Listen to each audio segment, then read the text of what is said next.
Hello, everybody. We're back again for this Upgrade Your Lunch Break. And it starts to get a tradition because it is the third Monday in a row that I'm doing this. And I will keep doing it to share insights and ideas with you in a very short format, easy to bite, easy to comprehend, and immediately something to do something with. Today I will talk about own your own story. And it's actually nice to see how all those insights come together, because the first time when I did it, I talked about the fact that we are all struggling. The second time that I did it, so last week, I was talking about the fact that if you are struggling, well, don't worry about it, because it's just a part of your story. It's just a part of what you do. And if everything is going good, fine, fantastic, super, but be noticeable and notice it for yourself, but it's only a part of your story. And if things are going bad for you right now, then don't worry either, because just go to the next turn and then a new topic will come up, a new part of your story will come up. Now, as I was saying, it's all about your story. And that is very important, to own your own story.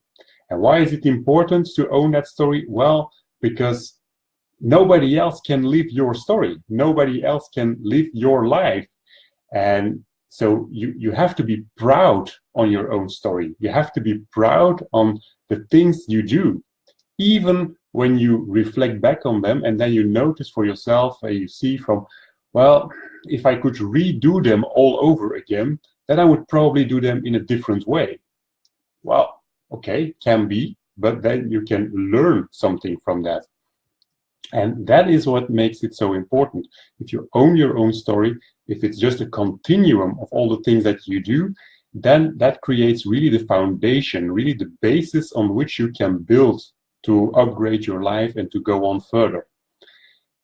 If you're not doing that, if you're not owning your story, if you're not proud on the things you've already done or come over, then you are probably trapped in that, what they call an if-then trap. If, then something else will happen. If I do this and these steps, then probably that could happen. If I look like this, then I will be more happy. If my boobs are bigger, then I will have more self-confidence. Always things like that. And that's not about what it is. The thing that you put behind after that if-then, yeah, that's what it really is about. Take that up front. Start with that. If you're not doing it, then you will constantly be running behind something that is not there, because that's not really what you want. You want to strive for the effect. You don't want to strive for the way to get it. Another example, I hear sometimes people who are saying that they did a certain education and now they're doing a job and it's completely a different job than their education was about. And then they say yeah, well, I was educated in this area or this field, and actually I don't know why.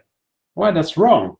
Own your own story. Be proud on that education, because that education probably brought you things that you can still use today. It's part of your story. It's part of how you can use it in the totality, I mean. And if you're not using it in the totality, then you are just running behind an illusion. If you want to have more confidence, put that confidence up front. If you want to work on your company culture, put that company culture up front. If you want to be more happy, then be more happy. It's that easy like that, not the if-then scenario. So create just a story that continues and own your story. Be proud on everything that you already have.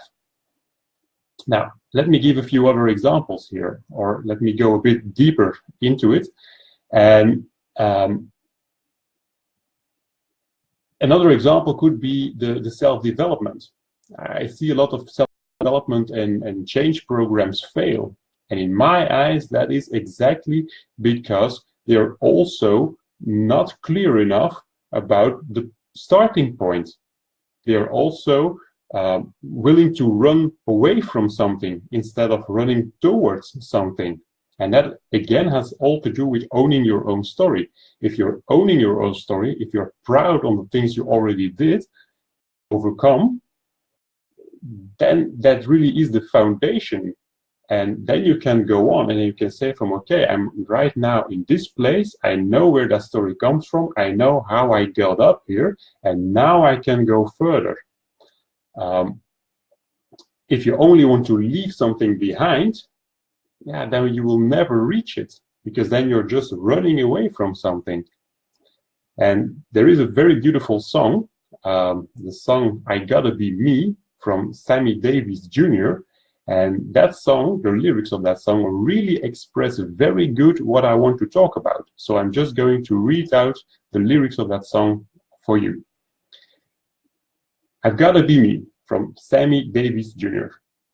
Whether I'm right or whether I'm wrong, whether I find a place in this world or never belong, I gotta be me. I've gotta be me. What else can I be but what I am? I want to live, not merely survive. I won't give up this dream of life that keeps me alive. I gotta be me. I gotta be me. The dream that I see makes what I am. That faraway prize, a world of success, is waiting for me if I heed the call. I won't settle down, won't settle for less, as long as there's a chance that I can have it all. I will go it alone. That's how it must be. I can't be right for somebody else if I'm not right for me. I gotta be free. I gotta be free, daring to try, to do it or die. I gotta be me. And that's exactly what I was talking about here. It's all about you. It's all about your own story. It's all about how you develop your own story. It's all how you create that continuum. And that all starts with being proud on the things that you already reached and on the things that you already have. And behind everything is a story. And if you own that story and if you're proud on that story, then you can build upon it. So if you want to do something with this for the next coming week, then I suggest that you ask yourself a few questions. And the first question that you can ask yourself is, how can I embrace my story more? How can I be more proud on the things that I already have? Even when you think, or when you look at them in a way that you know from, if I could redo everything, then I would probably do them in a different way. Well, then even be proud on those things that you already done, because they are part of your story and they can learn you an important lesson. And if you embrace that story more, and if you are more proud on your own story and the own things that you already realized or already did, then you can ask yourself a second question, and that question is, what is it that I really want to strive for? What is it that I really want to reach out for? And if you become clear about that thing, well, put that thing first. If you want to have more financial freedom, then don't see it as an effect. Put that financial freedom first. If you want to have more self-confidence, then put that self-confidence first. Don't see it as an effect of other things that you do. If you want to change that corporate culture for you, then put that corporate culture first. And don't say to yourself, and I can only work on this or I can only achieve that if something else happens, because then you will constantly be running behind something else. So for this week, 2 questions.